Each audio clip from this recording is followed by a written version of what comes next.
अध्यक्ष, BS4 महाराष्ट्राचे समन्वयक आणि नांदेडहून आलेले आपले माणिकराव रेणके साहेब, या कार्यक्रमाला आवर्जून उपस्थित असलेले शिवाजीराव नवरचले साहेब, आमच्या या पूर्वीपासून भटक्यामुक्त चळवळीमध्ये सर्वांचं नेतृत्व करणारे भटक्यामुक्त संघर्ष महासंघाचे प्रदेशाध्यक्ष हरिभाऊ गायकवाड साहेब, आमच्या खांद्याला खांदा लावून पूर्वीपासून या चळवळीमध्ये काम करणारे आमचे राम बिद्वार साहेब, त्याच्यानंतर दीपक पाचंगे सर, त्यानंतर आपले प्राध्यापक अविनाश भोसले सर आणि व्यासपीठावर विराजमान असलेले आमचे सूर्यवंशी साहेब, वाघमारे सर.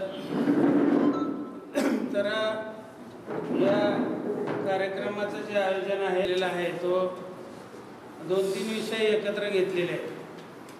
एक तर महात्मा फुलेंची जयंती आपण केली नव्हती, डॉक्टर बाबासाहेब आंबेडकरांची जयंती 14 तारखेला होती, ती जयंती करावी आपल्या सर्वांच्या वतीनं, त्यांना अभिवादन करावं महापुरुषांना. आणि या जिल्ह्याची जी बैठक होती आपल्या BS4ची, ती बैठक पण जिल्हा बैठक झालेली नव्हती. त्यामुळं बऱ्याच वर्षापासून म्हणजे साधारणपणे 3 महिन्यापासून आपण या बैठकाचं आयोजन सुरू आहे प्रत्येक जिल्हा स्तरावरती, पण लातूर जिल्ह्याचीच बैठक राहून गेली होती आणि वेळही मिळत नव्हता. म्हणजे प्रत्येक सुट्टीच्या दिवशी लोक बैठका ठेवतात आणि त्यावेळेला प्रत्येक सुट्ट्या बाहेरच जाऊ लागल्या. त्याच्यामुळं ते बैठकीचं पण आयोजन होतं आणि त्यानिमित्तानं मग आपण सर्वांनी विचार केला की वा ती जयंतीचाही कार्यक्रम होईल आणि त्याचबरोबर आपल्या BS4च्या जिल्हा कार्यकारिणीची पण निवड आपल्याला आज करता येईल, म्हणून या बैठकीचं आयोजन केलेलं आहे. तर आपल्या BS4 महाराष्ट्राबाबत सर्वांना माहिती असली पाहिजे आणि केवळ त्याच्यामुळेच प्रास्ताविक करण्यासाठी मी आज आपल्यासमोर उभा आहे.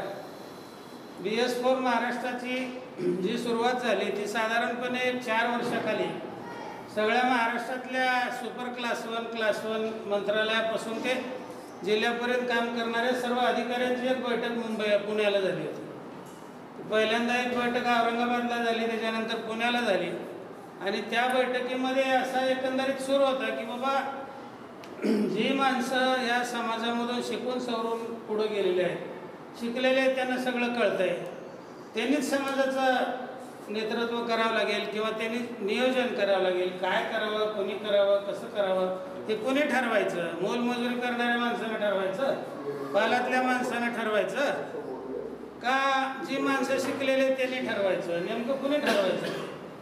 तर आम्ही सुद्धा 1985-86 मध्ये अशी संकल्पना घेतली होती की हे ज्या समाजाचं काम आहे ते 1985-86 मध्ये ते समाजाचं काम नेमकं कुणी करायचं. मग आपल्या समाजातले शिकले सवरलेले अधिकारी, थोडेसे व्यापारी, उद्योजक वगैरे आहेत, तर हे सगळे शिकले सवरलेले माणसं जर एकत्र आले तरच समाजाचं काय होऊ शकतंय. नाहीतर निव्वळ रोजमजुरीला जाणाऱ्या माणसानं कसं काय नियोजन करायचं, त्याच्याकडून कुठलंच नियोजन होऊ शकत नाही. तर त्याच्यासाठी म्हणून आपण भटक्यामुक्त जाती जमाती कर्मचारी संघटना काढली होती महाराष्ट्राची. पण झालं काय नेमकं की कर्मचाऱ्याचे प्रमोशनचे प्रश्न, जात म्हणून तिथं प्रत्येक ऑफिसमध्ये त्याला एक कनिष्ठ वागणूक मिळायची, त्या ठिकाणी संघर्ष करायची पाळी यायची आणि ह्या संघर्षामध्येच आमचं सगळं संघटनेचं आयुष्य गेलं त्याच्यातच. म्हणजे समाजासाठी असं काय करता आलं नाही. मग त्याच्यानंतर आम्ही ते 1992 पासून ह्या सर्वांगीण मानविक संस्थेची सुरुवात केली. तर 450 पोराचा अनाथ आश्रम चालत होता आणि ते साधारणपणे 15-16 मध्ये शासनाचं जे काय होतं ते नियोजन बदललं आणि त्याने हे सगळं अनाथ आश्रम बंद केले आणि मग आपल्याला वेळ मिळायला सुरू झाला. म्हणजे तिथं पूर्ण वेळ त्याच्यात असायचं, तो वेळ मिळायला लागला आणि मग ह्या बैठका वगैरे अधिकाऱ्याच्या आयोजित केल्यानंतर त्या बैठकामध्ये बी असं सूर यायचं की हे सगळं अधिकाऱ्यांनी करावं. पण अधिकारी हे वेगळं असतात म्हणण्यापेक्षा त्या कार्यालयाची अशी परिस्थिती असते की तिथं प्रबळ जातीचे माणसं हे पुढाकार करत असतात आणि हे पुढाकार करत असणारी माणसं बाकी छोट्या जातीच्या माणसाला घेणत नाही. त्याचा एखादा महत्त्वाचा टेबल असला तर त्याला साईड टेबलला कसं टाकता येईल आणि मोठ्या जातीच्या माणसाला प्रमुख टेबलवर कसं घेता येईल. तर हे अशा पद्धतीचं प्रत्येक ऑफिसमध्ये संपूर्ण महाराष्ट्रामध्ये कार्यक्रम चालतो आणि आम्ही खूप मोठं फेस केलं आहे त्याला संघटनेच्या माध्यमातून. तर त्याच्यामुळं कर्मचाऱ्याचं कसं व्हायचं की त्याच्या अडचणीमध्ये बरं त्याचं कसं आहे की दुखतंय पण सांगता येत नाही अशी परिस्थिती. आता लोकांना काय सांगतोय काय अडचणी येत ऑफिसच्या. लोक म्हणतात आम्ही इथं उपाशी मारायला पाल्यातला माणूस आहे, तू बिल्डिंगमध्ये जाऊन राहिला सगळ्या, पण तू काय आमच्याकडे बघत नाही. त्याचं दुखणं त्यालाच माहीत आहे तर रोज ऑफिसमध्ये कुठल्या पद्धतीनं काम करावं लागतं. बरं हे कसं आहे हे बघितलेल्या माणसाला माहीत राहतात. आम्ही संघटना चालवत होतो. काही लोक तुम्हाला सांगतो एखाद्या संस्थेत काम करायचे पण त्या संस्थाचालकाच्या विरोधात हिंमत नाही त्याची कोर्टात जायची. ते कसं जाईल ते म्हणलं सर काही झालं तर चालतंय पण आम्ही माझ्यावर अन्याय हा आहे हा अर्ज तुम्हाला लिहून दिला मी पण मी कोर्टात ह्याच्या विरोधात संस्थाचालकाच्या जाऊ शकत नाही कारण तिथंच मला नोकरी करायची आहे ना आयुष्यभर. मग अशाच कर्मचाऱ्याच्या वतीनं आम्ही हायकोर्टामध्ये केसेस दाखल केले आणि हायकोर्टात केसेस दाखल करून त्याच्या बाजूने निर्णय करून आम्ही आणले.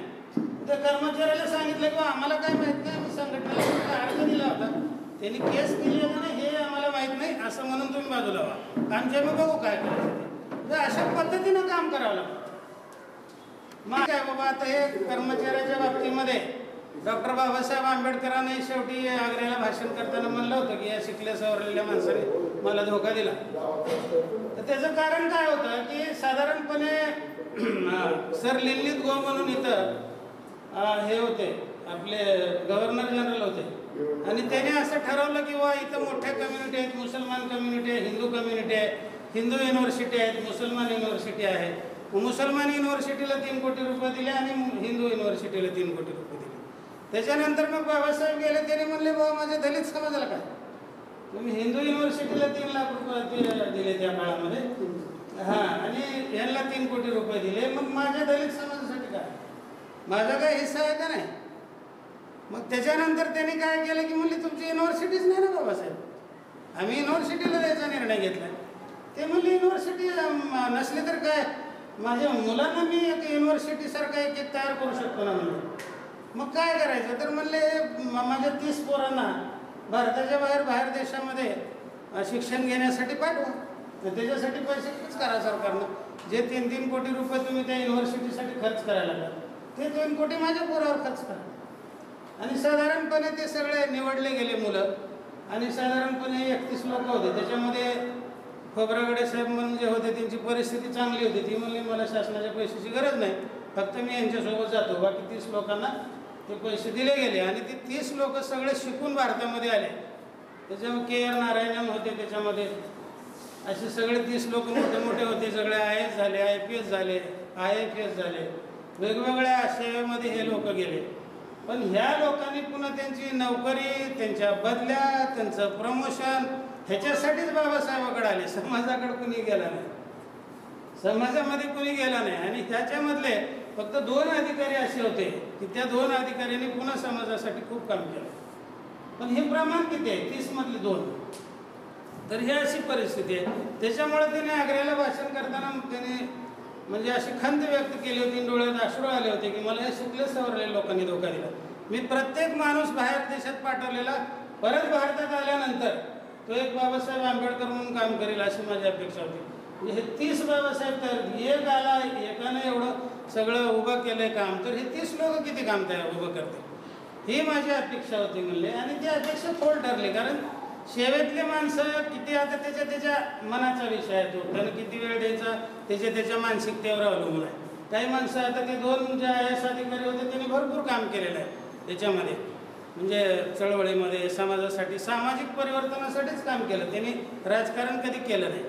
आणि अशा पद्धतीच्या ह्या गोष्टी असतात त्याच्यामध्ये ज्या माणसाला म्हणजे आवड असते त्या माणसाला सवड मिळते. जो माणूस आवडच निर्माण होत नाही त्या माणसाला आपण कितीही सांगितलं कितीही मोठा असला तरी तो माणूस काय ते काम करू शकत नाही.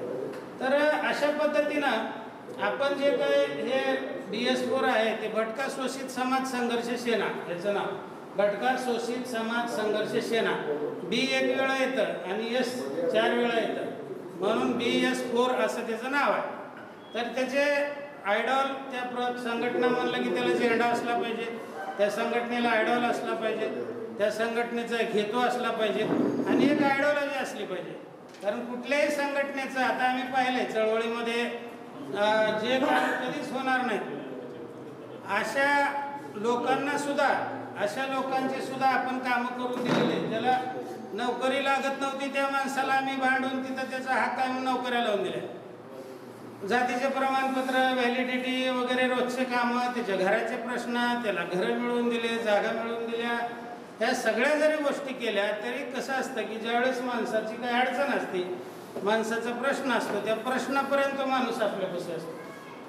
म्हणजे आपलं अशी धारणा असू शकते, म्हणजे बऱ्याच लोकांची अशी धारणा आहे की बाबा आपण समाजाला मग आता एकत्र करायचं तर काय करा, त्याचे प्रश्न सोडवावे लागतील, त्याशिवाय तो येणार कसा आपल्याबरोबर. हे साफ चुकीचा कार्यक्रम आहे. PS4 सांगतो मी, असं कधीच होत नसतं. एखाद्या माणसाचं तुम्ही जातीचं प्रमाणपत्र काढून दिलं, ज्या दिवशी ते मिळेल त्याच्या दुसऱ्या दिवशीपासून तो तुमच्यासोबत येतो. एखाद्या दिवशी त्याचं प्रमोशन झालं, त्याच्या दुसऱ्या दिवशीपासून तो तुमच्या संघटनेच्या बैठकीला येत नसतो. हे आम्ही अनुभवलेलं आहे. म्हणजे 99% लोकांचं असं वागणं असतं. एकदा त्या प्रश्नापुरतं माणसं तुमच्यासोबत येतात, प्रश्न मिटला की ते माणसं सोबत येत नाही. मग माणसं सोबत कधी येतात? एक तर आयडिओलॉजी आणि कार्यक्रम, दोन गोष्टी पाहिजे. पहिल्यांदा आयडिओलॉजी पाहिजे. तुम्ही बघा आता RSSची आयडिओलॉजी, त्या आयडिओलॉजीसाठी ते माणसं तिथं मरायला तयार असतात. एखाद्याला आदेश दिला ते विहिरीत उडी मारून, बरोबर विहिरीत उडी मारा.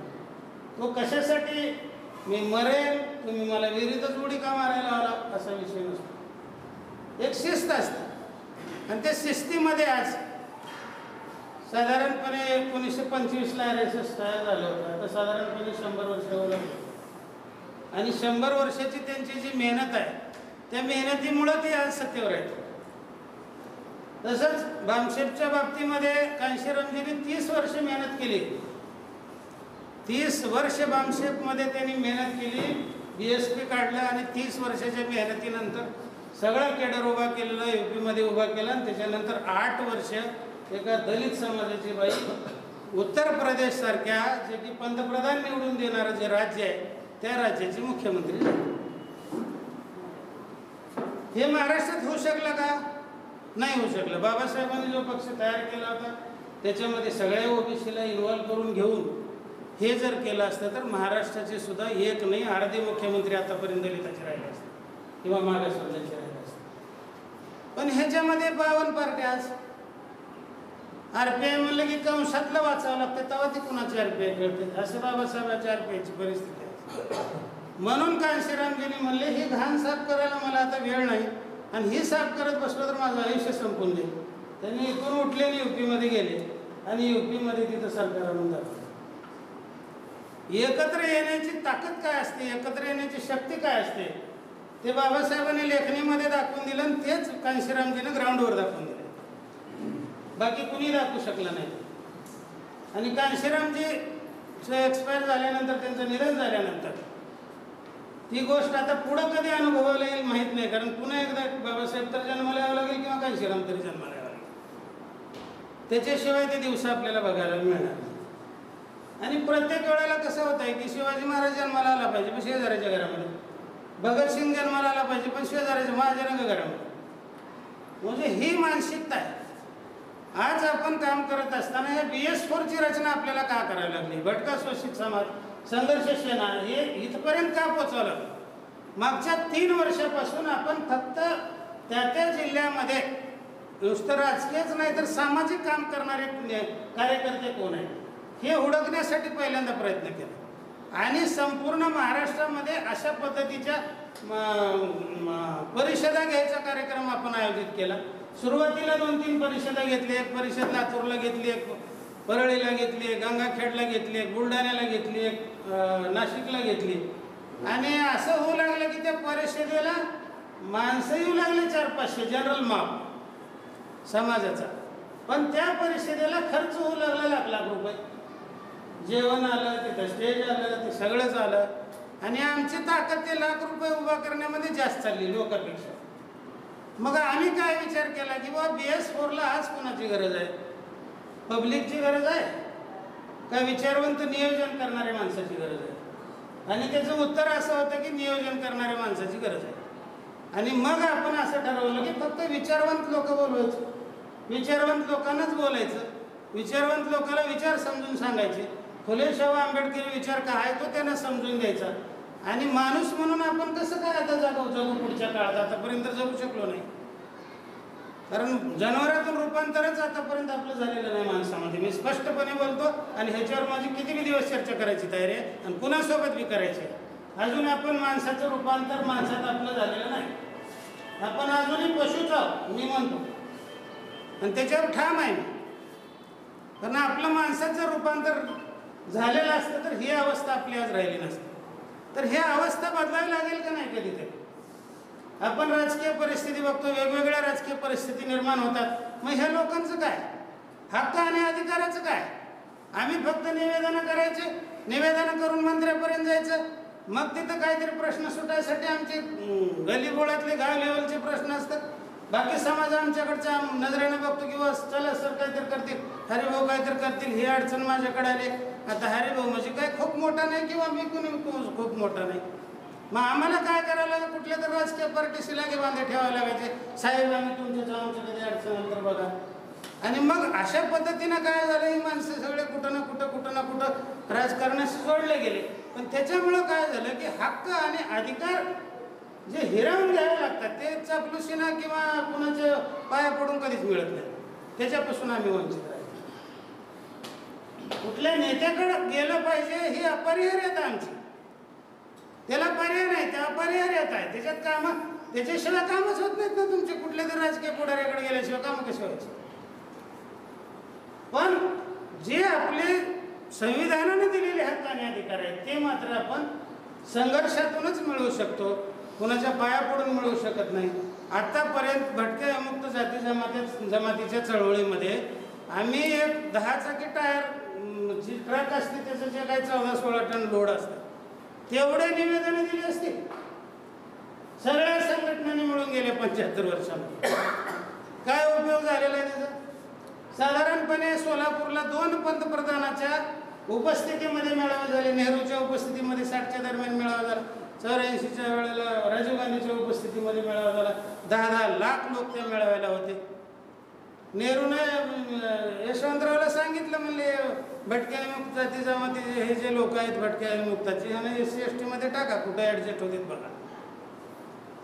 आणि ते गेले निघून. त्याच्यानंतर मग यशवंतरावने विचार केला, म्हणले ह्या लोकांना जर परत आपण SC-ST मध्ये जर टाकलं तर 2 खासदाराच्या जागा कमी होतात. आणि त्यावेळेला ओपनच्या खासदारकीच्या जागेवर मारामारी होती की मला उभं राहायचं तुला उभं राहायचं अशी. आता जशी परिस्थिती आहे तशी त्याच्यापेक्षा खूप वाईट परिस्थिती होती. आणि स्वतः यशवंतराव चव्हाणाला इकडं साताऱ्यामध्ये आणि कराडमध्ये अशा 2 जागा होत्या. तर कराडचे गुलाबराव पाटील आपल्या पृथ्वीराज बाबाचे वडील, त्यांनी काही तिथे त्यांना येऊ देत नव्हते, त्यांचं काही जमत नव्हतं. आणि त्याच्यानंतर मग साताऱ्याची जागा होती ती राजघराण्याची जागा होती.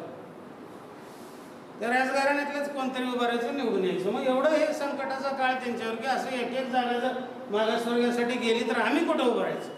म्हणून त्यांनी असा विचार केला की ह्यांच्यासाठी आपल्या स्तरावर आपण रिझर्वेशन देऊ. खासदारकीच्या जागा आपल्या जाणार नाहीत, आमदारकीच्या जागा जाणार नाहीत, ह्याची काळजी घेण्यासाठी म्हणून आपल्याला VJNT तयार केलं. आणि त्या VJNTमध्ये आपल्याला टाकलं आणि आपलं सगळं वाटलं करून. मग अशाच पद्धतीचा नंतर ज्यावेळेस राजीव गांधीचा कार्यक्रम झाला त्यावेळेला राजीव गांधी म्हणले हम देखेंगे, हम सोचेंगे, हम दिल्ली जाएंगे, जब देखेंगे देख के सोचेंगे और सोच के देखेंगे.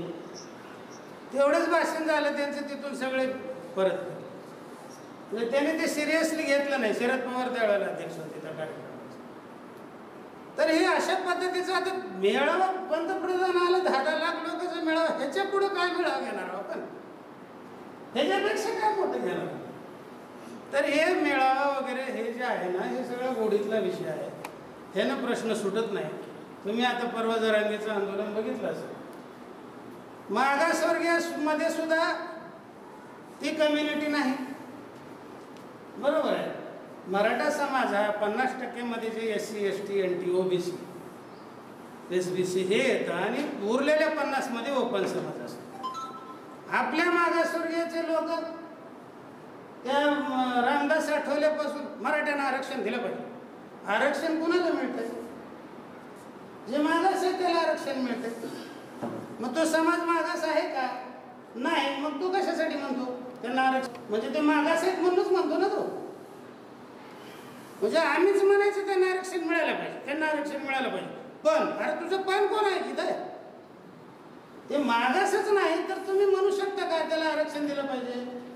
आरक्षण कुणाला दिलं पाहिजे? ते मागासवर्गीय असलेल्याला आरक्षण दिलं पाहिजे. आरक्षणचा कोटा हा 50% आहे. 50%च्या पुढचा कोटा हा ओपनचा आहे. तुम्हाला ऑलरेडी ओपनचा कोटा आहे आणि 10% जे EWSचं आरक्षण आहे त्याच्यामध्ये ऑलरेडी मराठा समाज 8.5% रिझर्वेशन घेतोय, मिळतोय. ते सगळ्यालाच माहिती आहे त्या गोष्टी. पण तरी पण इकडून आमच्या कार्यकर्त्यांनी नेत्यांनी सगळ्या मागं मराठ्याला आरक्षण मिळालं पाहिजे. आणि ज्यावेळेस मराठा मग OBC मध्ये घुसला त्यावेळेस मग बॉम्ब मारायला सुरू झाले, मेळाव्याकडे करायला चालू झाले. तुम्ही आमच्यात येत नाही, तुम्ही आमच्यात आधी कशाला म्हणलं? कशासाठी म्हणलं? मिळालं पाहिजे. अरे उगाच चापलूशी त्याने ये माझा बूट घुस म्हणा म्हणून कशासाठी म्हणलं तुम्ही? म्हणजे ह्या साध्या साध्या गोष्टी आपणच आपल्या मोकंड घ्यायच्या. आणि ज्यावेळेस तुम्हाला सांगतोय आंदोलन सुरू झाले OBCचे, त्या OBCच्या आंदोलनामध्ये भटक्या विमुक्त जाती आणि OBC, सकल भटका विमुक्त आणि OBC समाज. आता OBC समाज तर आपल्याला माहित आहे की आपल्यापेक्षा उच्च दर्जाचा आहे तो, तर समाज त्याच्यामध्ये असणार. लाखोचे मेळावे लोक OBCचे गोळा झाले त्याच्यामध्ये. आणि भटक्या विमुक्ताचे म्हणजे कोण? विमुक्त म्हणजे लमाने आणि भटके म्हणजे धनगर आणि बंडगर, धनगर आणि वंजारी. सरकारी हे सरकारी भटके आणि विमुक्त आणि OBC. त्याच्यामध्ये ह्या भटक्यातला कोण होता बाबा? 28 जातीमधला कोण माणूस तिथं मेळावेला होता? त्याला माहित तर आहे का की ते OBCचं आंदोलन कुणासाठी आहे? माहित तर आहे का लोकांना की ते कुणाचं चाललंय आंदोलन? ते काहीच माहित नाही. आमचा माणूसच नाही, फक्त लक्ष्मण गायकवाड तेवढं भाषण करायला स्टेजवर होतं बघा. बाकी भटक्या विमुक्ताचा, मूळ भटक्या विमुक्ताचा एकही माणूस त्याच्यात असेल असं मला नाही वाटत, माझ्या तर बघण्यात आलेलं नाही. आणि मग पुढं काय की बाबा समजा ह्या असे मेळावे आपल्या हक्कासाठी होत असतील, तशा मेळाव्यात सुद्धा आम्ही जर तिथं ॲबसेंट असू किंवा आम्ही नसूच तर कसे काय प्रश्न सुटणार आहे? मुळामध्ये हा समाजच बाहेर निघत नाही. आणि भटक्या आणि विमुक्तामध्ये हा फरक आहे की विमुक्त समाज हा स्थिर आहे, कुठल्याही शहराला स्थिर आहे, कारण सेटलमेंट कॅम्पमध्ये होता तिथून इंग्रजाच्या काळापासूनच स्थिर आहे तो. आणि भटका जो आहे तो फक्त त्याला ते फुटबॉल आहे, दर 3 दिवसाला त्याला फक्त इथं राहू नको म्हणायचं, पुढच्या गावाला जा, आणि त्याला फक्त भटकत ठेवायचं, कारण तो हार्मफुल नव्हता त्याच्यामुळे त्याला भटकत ठेवलं होतं. तर ह्या ज्या भटक्या कम्युनिटी आहेत, ह्या भटक्या कम्युनिटी अजून सुद्धा बोंबलत फिरायचा प्रकार आहेच. 25-30% जो काही समाज आज पालामध्ये आहे तो फक्त भटक्यातला आहे, दुसऱ्या कुठल्याही कम्युनिटीतला नाही.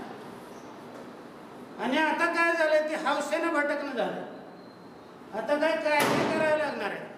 नुसतं लोकांना बाबा भटकू नका, असं करा तसं करा, प्रत्येक वेळेला चांगलं लोकांना सुचत नाही किंवा चांगलं सांगितलं तर लोक ऐकत नाही. तर मग या लोकांना जसं आता जात पंचायतीच्या भाषेत सांगावं लागलं, जात पंचायतीचा कायदा तयार झाला. आता जात पंचायत बसले म्हणलं तरी पोलीसमध्ये घालतात त्यांना. 5 लाख रुपये दंड आणि 7 वर्षापर्यंतची शिक्षा आहे त्याच्यामध्ये. हा कायदा करावा लागला. आम्ही होतो त्या कायदा करण्याच्या त्या मोहिमेमध्ये, संघर्षामध्ये. हरिभाऊ मी माझ्यासोबत होतो. तर अशाच पद्धतीनं आता ह्या स्थलांतराच्या बाबतीमध्ये सुद्धा करावं लागणार. कुटुंबासोबत, लेकरा बाळासोबत जी माणसं पालात असे दरपोच दरमुकाम फिरतात, अशा लोकांना त्या पोलीस स्टेशनला FIR दाखल करायचं आणि त्याला सुंदरी दाखवायची एक दिवस, दुसऱ्या दिवशी ते थांबतच नाही. जे कुठं असेल झोपटपट्टी दिलेली, जे मूळ गाव असेल तिथे जाऊन थांबा. हा उपाय केल्याशिवाय आमचे भटके भटकणं थांबत नाही. नाहीतर आमच्या रेणके साहेबाचा अहवाल आहेच पुन्हा, ते भटके त्याच्या मागं पाणी घेऊन फिरा, त्याच्या मागं ते अन्न कसं त्यांना मिळेल बघा. हे शक्य आहे का मला सांगा? जे माणूस स्थिर आहे त्याच्यावर सरकार असमर्थ आहे सगळ्या गोष्टी करायला. भटकणाऱ्याच्या बाबतीवर, भटकणाऱ्या माणसाला काहीतरी मिळवून देण्याचं, कुठं हक्क मिळवून देण्याचं सरकार तरी शक्य आहे का? तर स्थिर झाल्याशिवाय पर्याय नाही. शिक्षण घेतलं पाहिजे, शिका, संघटित व्हा, संघर्ष करा. बाबासाहेबांनी म्हणलेलं आहे अगोदर शिक्षण आहे, आणि शिक्षण घेतल्याशिवाय आम्हाला त्याच्या पुढं जाता येणार नाही. आणि माणसं स्थिर झाल्याशिवाय मतदार यादीत नाव येणार नाही, राशनच्या यादीमध्ये नाव येणार, राशन कार्ड मिळणार नाही, तुमचा कागदपत्र मिळणार नाहीत. आता बी आमची त्या जातीच्या प्रमाणपत्राचीच लढाई आहे. आता या परिस्थितीत सुद्धा आम्ही आज बी जातीच्या प्रमाणपत्रालाच फाईट करतोय. लोक कुठल्या कुठं IPS होऊन गेले, पण आमच्यामध्ये काहीच परिस्थिती नाही. मग त्याच्यासाठी काय करावं लागेल तर आम्हाला हक्काची लढाई लढावी लागेल. त्याच्यामध्ये आम्हाला आमचे आमदार खासदार असले पाहिजेत, किमान 2-1 खासदार असले पाहिजेत, किमान 4-5 आमदार आमच्या विधिमंडळात असले पाहिजेत, किमान सुप्रीम कोर्टामध्ये आणि हायकोर्टामध्ये आमचे 4-5 जजेस असले पाहिजे, किमान 4-5 IAS IPS ऑफिसर असले पाहिजेत, तरच न्याय मिळेल ना. न्याय देणारे कोण आहेत आपल्याला? न्याय देणारी यंत्रणा त्याच्यात कोणीच नाही आपलं. जिथं विधिमंडळामध्ये पैशाचं वाटप होते तिथं कोणीच नाही आमचं. कोण आहे आपला हिस्सा आणायला तिथं? लोकसभेत जिथं नियोजन होते तिथं नियोजनात आमचं कोणीच नाही. मग आपल्यासाठी कोण नियोजन करणार आहे? तर हे जर आपल्याला करायचं असेल तर आपल्याला पहिल्यांदा भटका ब प्रवर्ग म्हणून टोटल एकत्र यावं लागेल. आणि हा प्रवर्ग एक आल्यानंतर मग विमुक्त आहे, त्याच्यानंतर OBC आहे, ह्या सगळ्या गटाला आपल्याला कधी एकत्र घेता येईल. पण आपलं घर तर एकत्र राहू द्या. आपलं घरच एकत्र नाही, भटक्यातलीच माणसं एकत्र नाही. आणि ही सगळी माणसं एकत्र आणण्यासाठी म्हणून या DS4ची रचना करण्यात आलेली आहे. याच्यामध्ये आपल्याला विमुक्त समाजाचे जे नेते कार्यकर्ते यांची मदत मिळणार आहेच, कारण पूर्वीपासून ते आपल्यासोबत आहेत. त्याच्यानंतर जी माणसं भटक्या विमुक्तासाठी काम करतात त्या माणसाची आपल्याला मदत मिळणार आहे. तर हेरम कुलकर्णी असतील, त्याच्यानंतर आपले उत्तम कांबळे असतील, ते पूर्वीपासून भटक्यावरच लिहित असतात. तर हे जी माणसं आहेत भटक्यासाठी काम करणारी पण भटक्या समाजाची नाहीत, अशा लोकांना आपल्याला एकत्र करावं लागेल. आणि हे सगळं करायचं काम मागच्या 3 वर्षापासून चालू आहे. हे 4थं वर्ष आहे. आणि हे 3 वर्ष झाल्यानंतर, कारण पूर्वी कसं असायचं, प्रत्येक माणसाला कसं झालं आता की प्रत्येकजण आपल्यापैकी बसलेला 1-2 संघटनेचा तर कार्यकर्ता आहे किंवा नेता. एखाद्या प्रत्येकाची एक वेगळी संघटना आहे. कुठल्या तरी महाराष्ट्र लेवलचा कोणतरी उपाध्यक्ष आहे, कोणतरी सचिव आहे, कोणतरी काय आहे. नुसतं एवढं पेव फुटलेलं आहे संघटनेचं, त्याच्यामुळे माणसाची एकत्र यायला तयार नाही. प्रत्येकाची संघटना वेगळी. BS4 म्हणलं की जोशी सरची, मग आमच्या समाजाची मग माझीच, त्याच्या समाजाची त्याची, प्रत्येकाची वेगवेगळी संघटना. कुणाच्या भटक्या संघटना, कुणाच्या कोणत्या संघटना, कुणाच्या जातीच्या संघटना. आता एवढ्या संघटना झाल्या की ही सगळी माणसं एकत्र यायला तयार नाही. आणि अशा परिस्थितीमध्ये आपल्याला काम करायचं. मग यांना काय, त्या एका आयडिओलॉजीवर आपल्याला फुले शाहू आंबेडकरांच्या या आयडिओलॉजीवर आपल्याला एकत्र आणायच्या, DS4च्या आयडिओलॉजीवर. आमचा आज कुणीही दुश्मन नाही. बघा, ते आमका आपलं दुश्मन आहे तर कोणीच नाही, आम्हीच आमचे दुश्मन. आम्ही भटक्या ब प्रवर्गाचा प्रत्येक शिकलेला अधिकारी असो किंवा श्रीमंत माणूस असो, उद्योजक असो, आमच्यातली जी माणसं बऱ्यापैकी चांगली आहेत, हेच माणसं आमच्या समाजाची दुश्मन. आमच्या समाजाचं दुश्मन RSS नाही, आमच्या समाजाचं दुश्मन ब्राह्मण नाही, आमच्या समाजाचं दुश्मन कोणीच नाही. आम्हीच आमच्या समाजाचे दुश्मन. आम्हीच जर एकत्र आलो नाही तर कसं काय होणार आहे ते? आम्ही एकत्र आलोच नाही तर दुसरे तर तुम्हाला पायाखाली तुडवायलाच बसलेले आहेत ना. याच्यासाठी सगळ्याला अगोदर एकत्र येणं गरजेचं आहे. आणि हे एकत्र येण्यासाठी कुठला तरी एक झेंडा लागतो. आपला झेंडा अर्धा काळा आहे, अर्धा भगवा आहे, त्याच्यावर मशाल आहे मध्यभागी. ते नंतर शिवसेनेला मशाल दिली, आता आपल्याला त्या मशालीच्या अजून काहीतरी करावं लागतं. तर तो झेंडा आहे आपला. त्याच्यानंतर आयडॉल म्हणून जे आहे ते आपले दौलतराव भोसले, भटक्यामुक्त चळवळीचे जे पहिले प्रणेते होते, ज्यांनी ती चळवळ सुरुवातीला उभा केली आणि तिचे आमदार 6 वर्ष झाले, असे दौलतराव भोसले, जे फोटो आहे आपल्या साहेबांना लागू, तर ते दौलतराव भोसले हे आपले आयडॉल आहे. आणि त्याच्यानंतर ही आयडिओलॉजी जी आहे ते मानवतावादी आयडिओलॉजी आपली आहे. महात्मा बुद्धाची, महात्मा कबीराची, त्याच्यानंतर फुले शाहू आंबेडकर, शिवाजी महाराज आणि आपले महात्मा बसवेश्वर, ही जी मानवतावादी विचार आहेत, हे मानवतावादी विचार घेऊन आम्हाला जायचं आहे. आणि आम्हाला आता आजच्या परिस्थितीमध्ये जे हाय क्वालिफाईड लोक आहेत, त्याला काही समजतं आहे, ज्याच्याकडे काही विचार आहेत, अशी सगळी माणसं एकत्र करून या माणसाचं संघटन करून ह्या माणसाच्या माध्यमातून पुन्हा गरीब माणसाला आपल्याला उभं करायचं. ज्या वेळेला आपल्याला मॉब लागणार आहे त्यावेळेला आपण गरीब माणसापर्यंत जाऊ, पण अगोदर संपूर्ण महाराष्ट्राची 36 जिल्ह्याची साखळी आपल्याला तयार करावी लागणार आहे. एक हाक मारली की मग त्या त्या जिल्ह्यातली जी कार्यकारिणी आहे ती कार्यकारिणी त्या त्या जिल्ह्यात जाऊन तिथले माणसं गोळा करील आणि त्या पद्धतीनं हे आपल्याला व्यवस्थितपणानं हे सगळं ऑर्गनायझेशन करायचं आहे. त्याला वेळ लागणार आहे, लगेच उद्या काहीच होणार नाही.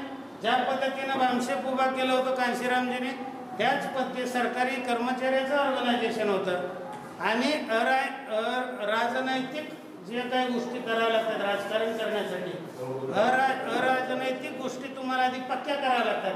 तुमचं राजकारण अगोदर कुठं तयार होत आहे, ज्या वेळेला तुमच्याकडे काही सहकार असेल, काही वेळेला तुमच्याकडे काही कंपन्या असतील, काही उत्पन्नाचे सोर्स असतील मोठे मोठे, त्यानंतर मग तुमचं राजकारण तयार होऊ शकतं. तर त्याच्यासाठी आपल्याला सुद्धा महिलांना काय कार्यक्रम द्यायचे, पुरुषांना काय कार्यक्रम द्यायचे, युवकांना काय कार्यक्रम द्यायचे, युवतींना काय कार्यक्रम द्यायचे, असा हा मोठा कार्यक्रम आणि फुल प्लॅनड असा कार्यक्रम आहे.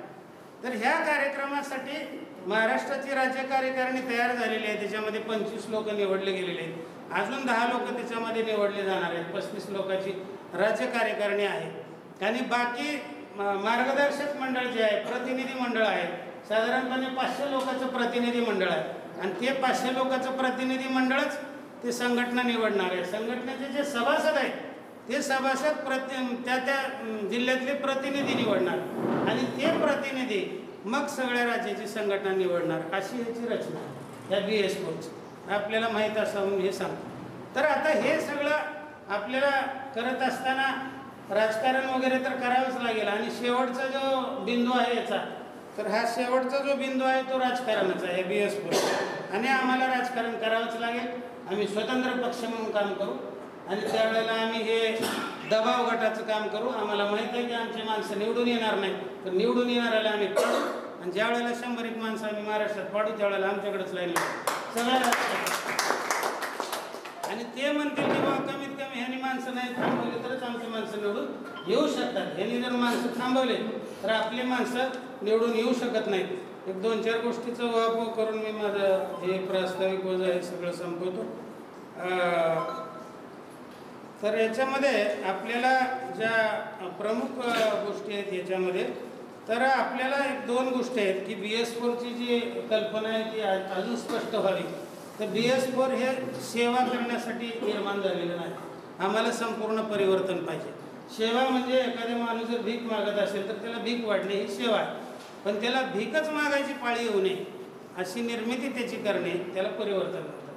तर आपल्याला हे जे BS4 आहे ते आपण परिवर्तनावर काम करतो, आपण सेवेवर काम करत नाही. आता मला मागं कोणीतरी म्हणलं की सर म्हणले तुम्ही तर हे सगळे हाय क्वालिफाईड लोक, सगळे उद्योजक, हे मोठे मोठे अधिकारी, हे सगळे लोक सुरुवातीला एकत्र करायचं आणि हेच आमचे सभासद आहेत असं म्हणतात. मग ह्याच्यात शोषित कुठं आहे? भटका शोषित समाज, शोषित तर तो पालकलाच आहे. तर मी त्यांना सांगितलं बाबा शोषित तो नाही, ही इथं बसलेले आम्ही शोषित आहोत सगळे. तो शोषित नाही, ते शिळा उष्ट खरकट खाऊन टाईट आहे, त्याला वरचं देणं घेणं नाही, त्याला हे मोदीचा विषय नाही, त्याच्याकडे तो विषयच नाही, त्याला देणं घेणं नाही. जे मिळेल ते स्वाभिमान नाही, काही नाही, लाचारी नाही, भीक मागायला जायचं, खरकटा मिळेल, उष्ट मिळेल, आणायचं, पोटभर लेकरं बाळा आपण आणि त्या पालामध्ये झोपायचं, त्याला काय देणं घेणं नाही तुमच्या कुठल्याच गोष्टीचं. तो शोषित नाही, आम्ही शोषित आहोत. ते कसं, तर त्याच्यानंतर ज्या माणसानं मला प्रश्न विचारला होता त्याच्यावरच वेळ आले. त्या गावामध्ये 3 जोशाचे घरं होते आणि त्या 3 जोशाचे घरं होते आणि त्या ठिकाणाहून ती माणसं मोठी मोठी झाली. आता पुण्यात एकाची खूप मोठी संस्था, माध्यमिक शाळा आहे हरिभाऊ पिंपरी चिंचवड, माध्यमिक शाळा 1ली ते 10वी 12वीपर्यंत खूप मोठी शाळा आहे आणि तो माणूस खूप मोठा आहे. त्याच्यानंतर त्यानं काय झालं की बाबा आपल्याला ईश्वरानं भरपूर दिलं होतं, आपण त्या गावात राहत होतो, त्यावेळेला त्या गावात लोकांनी आपल्याला सांभाळलं म्हणून आपण एक त्या गावात विचारलं की आम्ही काय करावं, तुम्ही ह्या गावासाठी मी काय करू इच्छितो. ते म्हणले कमान करायचं खूप मोठं, 10 लाख खर्च केले त्यांनी कमानीसाठी आणि खूप अशी सुंदर मोठी कमान केली. त्यांचं जाधव नाव होतं, वडिलाचं नाव टाकलं की आमचे आमचे जाधव यांच्या स्मरणार्थ एवढंच त्याच्यावर टाकलं आणि ती कमान मोठी तयार केली. परवा हे OBC वर्सेस आपलं मराठा आंदोलन सुरू झालं आणि ओबीसी वर्सेस मराठा आंदोलन सुरू झाल्यानंतर ह्या आंदोलनामध्ये जातीय तेढ निर्माण झाली आणि अशी जातीय तेढ निर्माण झाली की गावातल्या म्हणजे मराठा गाव होतं आणि त्याने म्हणले आता हे त्याच्या आईला कामानीतून आपण येतो म्हणलं त्याच्या बायला ते जोशानं तयार केलेली कामाने ही कमानच ठेवायची. सगळ्या लोकांनी एक दिवशी आले सगळे धड कमान काढली 10 लाख रुपये खर्च करून ती कमान बांधली. मग आता त्यांना मी परत फोन केला म्हणलं सर शोषित कोण आहे तुमची कमान पाडली का त्या पालातल्या माणसाची कमान पाडली. हा म्हणजे आपल्याला कमी लेखणं हे शोषण आहे ना. तुम्ही कलेक्टर जरी असलो तरी त्याला जेव्हा त्याच्या आली ती जोसाडाचं कलेक्टर झालं अभ्यागाती मागासवर्याचं चाललं अभ्यागाती वासदेवाचं चाललं हे शोषण आहे ना. तुम्ही जरी क्वालिफाईड असलो तरी तुमचा मान तुम्हाला जर मिळत नसेल सन्मान मिळत नसेल सन्मान एवढाच भाग आहे ना माणसामध्ये. जनावरातून माणसात फरक काय फक्त सन्मानाचं बाकी त्यानंही खाते आपणही खातो त्याची प्रक्रिया करते ते आपणही सगळं करतो वेगळं काय आहे त्याच्यामध्ये. तर हे सगळं याचं जे आहे ते त्याच्यानंतर आपल्यात काय होतं की ह्या वेगवेगळ्या संघटना असल्यामुळं ज्या वेळेला ही विचारसरणी आपण पोचवतो आणि लोक कन्व्हिन्स होतात त्याच्यामध्ये की बाबा ठीक आहे आता वेगवेगळ्या जातीचं करून काही उपयोग नाही. प्रत्येक जातीची लोकसंख्या एका जिल्ह्यामध्ये 2-3 हजाराच्या पुढं नाही आणि ह्या प्रत्येक सगळ्या जाती जरी एकत्र आल्या तर ही जी लोकसंख्या आहे ती साधारणपणे 1 लाखाच्या घरात जाते. 2.5 लाखापर्यंत एका जिल्ह्यात लोकसंख्या भटका ब प्रवर्गाची नुसते आणि म्हणून भटका ब प्रवर्ग एकत्र केला तर आपण राजकारण करू शकतो. भटका ब प्रवर्ग एकत्र केला तरच आपण संघटनात्मक काम करू शकतो सामाजिक काम करू शकतो अन्यथा करू शकत नाही. आणि म्हणून ह्या BS4ची रचना आहे. आता हे सगळं करत असताना ही जी वेगवेगळी माणसं असतात वेगवेगळ्या संघटनेचे ज्याला त्याला पोट भरायचं त्या संघटनेवर त्यानं काय करते ते कार्यकर्ता जो तयार झालेला आहे कामाला लागलाय त्याला ते कन्फ्यूज करते. जाऊन कन्व्हिन्स करणं फार सोपं आहे पण एकदा माणसाला कन्फ्यूज केलं की ते माणूसच कशातच उरत नाही. कन्फ्यूज झालेला माणूस कधीही पुन्हा कामाला येत नाही. तर त्याच्यासाठी कार्यकर्त्यांनी सद्विवेक बुद्धीने विचार केला पाहिजे. आपण काय करतो शिकणे म्हणजे काय शिका म्हणजे शिका संघटित व्हा संघर्ष करा. शिका म्हणजे महात्मा फुलेंनी शिकलेल्याची व्याख्या केली होती. शिकलेल्याची व्याख्या अशी होती की ज्या माणसाला मी कोण आहो ते कळतं. मी कोण आहो स्वतःला विचार दिवसभर रात्रभर मी कोण आहो मी कोण आहो मी कोण आहो दुसरं काहीच विचार नको बाहेर बघू नको कुठंच आणि त्याला उत्तर मिळालं पाहिजे की मी हा आहे. तुझ्यामधून उत्तर मिळणार आहे बाहेर कोणी सांगणार नाही तू कोण आहेस. आणि त्याच्यानंतर खरं आणि खोटं ह्याच्यातला फरक कळला पाहिजे. हे दुसरा निकष आहे हे खरं आहे आणि हे खोटं आहे हे कळलं पाहिजे. आणि तिसरा निकष काय आहे की त्यानं खऱ्याची कास धरली पाहिजे खऱ्याच्या पाठीमागे गेला पाहिजे. त्याला शिकलेला म्हणतात. तू शाळेत नाही गेला तरी चालतो. आणि आमचा एखादा डबल डिग्री झालेला आणि एखादा PhD झालेल्या प्राध्यापकाला सुद्धा ह्या 3 गोष्टी कळत नसतील तर तो शिकलेला नाही. हे महात्मा फुलेची व्याख्या माझी नाही बाबासाहेबांनी व्याख्या केलेली नाही. तर हे महत्वाचं आहे याच्यामध्ये की आपण शिकलेले आहोत तर ह्या सगळ्या गोष्टीचा विचार केला पाहिजे आणि खऱ्याच्या मागे लागलं पाहिजे. आता काय होतंय कोणीतरी काहीतरी फुस मारली चल पळाल त्याच्या पाठीमागे क्वालिफाईड आहे कळतंय सगळं अक्कल भरपूर आहे आणि लगेच 2 मिनिटात कन्फ्युज होऊन जातो आणि लगेच पळतो दुसऱ्याच्याच मागे ज्याच्याकडे काही विचार नाहीत आचार नाहीत. 25-25, 30-30 वर्ष झालं संघटना लोक चालवले 500 लोक तिथे यायला तयार नाहीत. महाराष्ट्राच्या मेळाव्याला 100-200 माणसं आंदोलन कुठंतरी व्हायले नागपूरच्या विधिमंडळावर व्हायले मुंबईच्या विधिमंडळावर व्हायले आणि तिथं विधिमंडळात महाराष्ट्राचा मोर्चा भटक्या मुक्ताचा महाराष्ट्राचा मोर्चा आणि माणसं तिथं 300 पोलीस संरक्षणाला 500. आपल्याला जे कार्यकर्ते स्वतःहून काम करायला तयार आहेत म्हणजे असं कोणी ढकलाढकली करायचे हे नको मी नको त्याला करा त्याला नको ह्याला करा असं नाही तर स्वतःची इच्छा असली पाहिजे. आणि साधारणपणे शासकीय कर्मचारी जरी असले तरी त्यांनी आठवड्याला एखादा दिवस दिला महिन्यातून 1-2 दिवस दिले तरी काम होते. नाहीतरी आपण रात्रंदिवस थोडं संघटनेचं काम करतो. अडचणीच्या वेळेला ज्या वेळेला आपण एकमेकाला बोलवतो त्यावेळेला आपण ज्या वेळेला तसे प्रसंग येतात त्यावेळेला एकत्र येतोच ना. पण दररोज आपण दैनंदिन याच्यामध्ये आपापले सगळे घरगुती कामं, नोकरीचे कामं हे सगळे केल्यानंतर आपण कधीतरी रविवारची सुट्टी समजा किंवा 15 दिवसाला एकदा, महिन्याला एकदा, आठवड्याला एकदा आपण एकत्र बसतो आणि सगळं काम करत असतो. त्याच्यामुळं परवा द्रौपदी मुर्मूंनी म्हणले होते बघा की तुम्हाला कुणी अडवलं बाबा समाजात जायला, मी IAS आहे, मी IPS आहे, मग तुला सरकारनं असं का पत्र काढलं का की तू समाजामध्ये जाऊ नको, असं कोण म्हणताय मला सांगा, असं मागच्या 15 ऑगस्टच्या भाषणामध्ये त्यांनी बोलले होते बघा. त्याच्यामुळं कसं आहे की ज्याला आवड आहे त्या माणसाला बरोबर सवड मिळते. अनेक धंदे असणारे सुद्धा माणसं संघटनेत काम करतात आणि जे बिनकामी माणसं आहेत ते करत नाही, अशी भरपूर उदाहरणं आहेत. त्याच्यामुळं मला असं वाटतंय की आपण स्वतःहून बाबा मी काम करतो असं म्हणून जर पुढं आलं तर जास्त चांगलं राहील. आणि ही जबाबदारी कसं आहे की स्वतःच्या मनानं घ्यायची जबाबदारी आहे. आता सरांनी बोलल्याप्रमाणे नवरखेले साहेबांनी सांगितलं आपल्याला की आता काय झालं, मागं आपल्याला प्रत्येक ठिकाणी फिरणं शक्य नव्हतं, त्याच्यामुळं आपण काय केलं, पुस्तिका तयार केली होती. आता ती पुस्तकं एक 10 आणले होते, मागं खाली ठेवले होते, आपण मागं ठेवले होते. हां, तर ती माहिती पुस्तिका जी आहे ना, त्या माहिती पुस्तिका आपण छापल्यामुळं सर एवढं लवकर महाराष्ट्रात पोहोचू शकलो आपण. त्याचं PDF आम्ही पाठवायचं एखाद्या अधिकाऱ्याला आणि त्याने परत आम्हाला फोन करायचं सर तुम्ही या.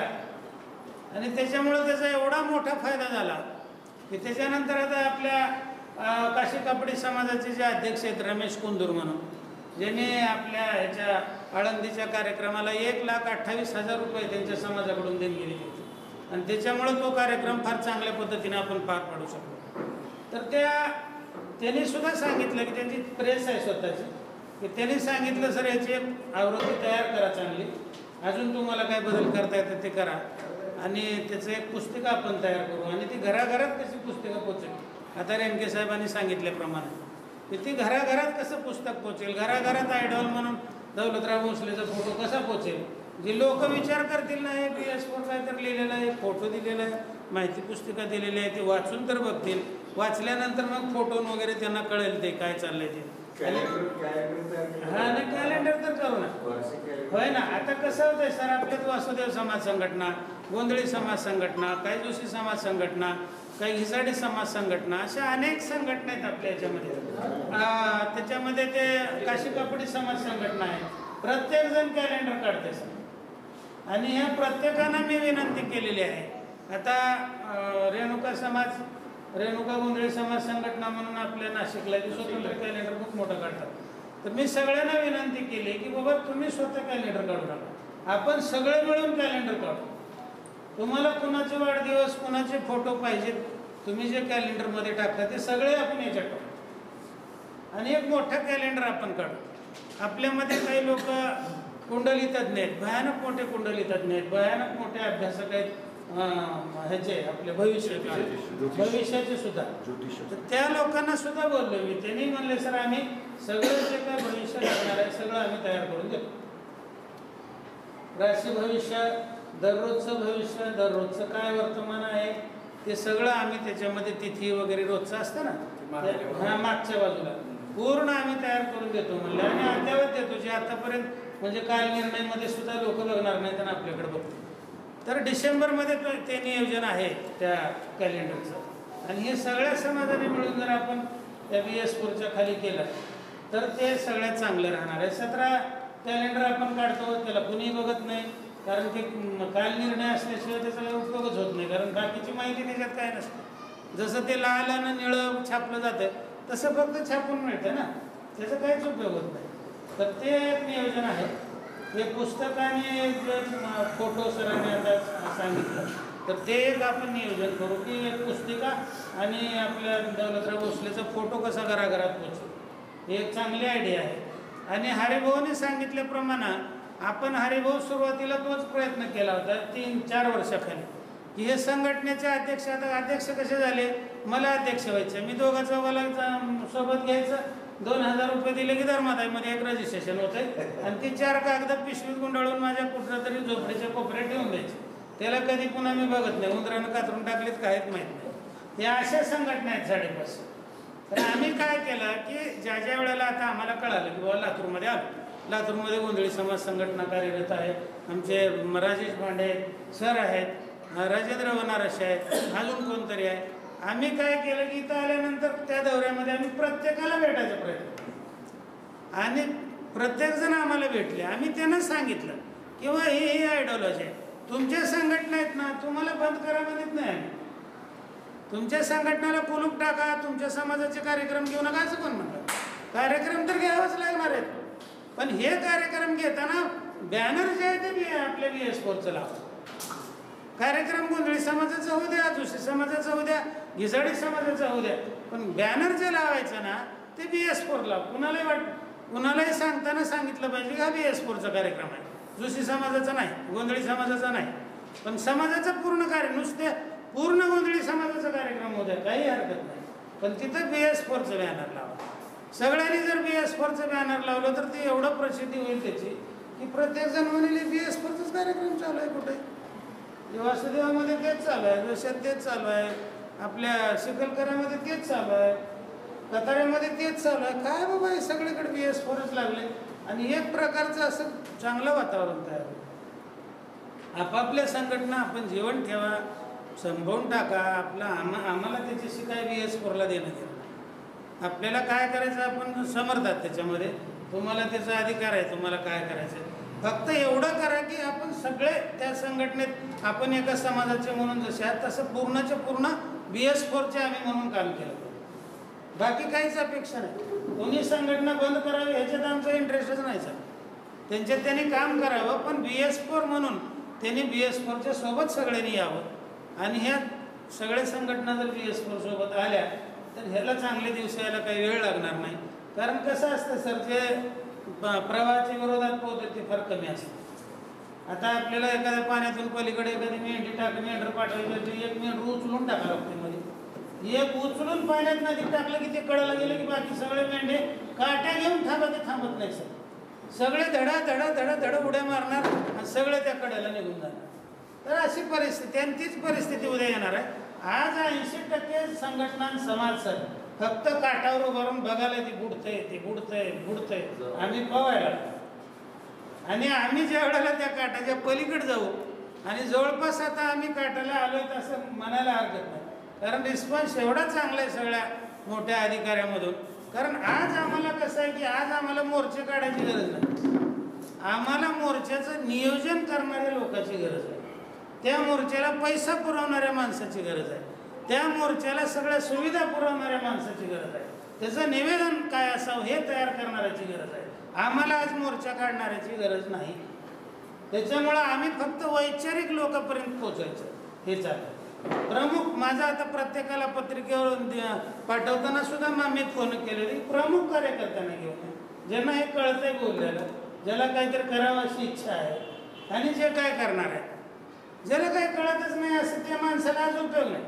हक्कासाठी त्याच्याच लढायचं आपल्याला, शेवटी त्याचाच विजय होणार आहे. आपण तर आजही स्थिरच आहोत, पण आपल्याला ते सगळं करावं लागणार आहे. आपल्या माध्यमाशिवाय ते होऊ शकणार नाही.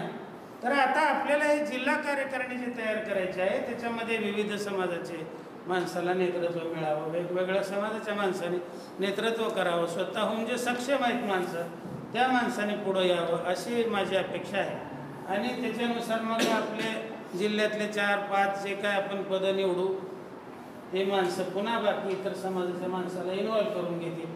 आणि ज्या जिल्ह्यामध्ये आपण आहोत, आता मी राज्याचा अध्यक्ष, पण मी ह्या जिल्ह्यात आहे, मी ह्या जिल्ह्यात माझ्या जे कोणी अध्यक्ष असेल त्याचाच आदेश मानणार, त्याच्यासाठी मी कार्यकर्ता ह्या जिल्ह्यातला. मी महाराष्ट्राचा अध्यक्ष नाही, त्याच्यासाठी महाराष्ट्राचा अध्यक्ष समजा जे कोणी व्यक्ती होईल त्याच्यासाठी मी कार्यकर्ता आहे. जोशी जर इथं कार्यक्रम ठेवला, समजा मी बाहेरच्या जर कुठं कार्यक्रमाला गेलो असेल इतर जिल्ह्यात तरच गेलो, पण मी इथं असलो आणि तुम्ही माझे संपर्क करून जर बोललेलं असलो तर मी याबरोबर थांबलो आणि इथल्या जिल्हाध्यक्षाच्या खांद्याला खांदा कार्यकर्ता म्हणून मी काम करणार. मी अध्यक्ष आहे, मला कशाला बोलवतो, तुमचं तुम्ही बघा असा प्रकार होणार नाही.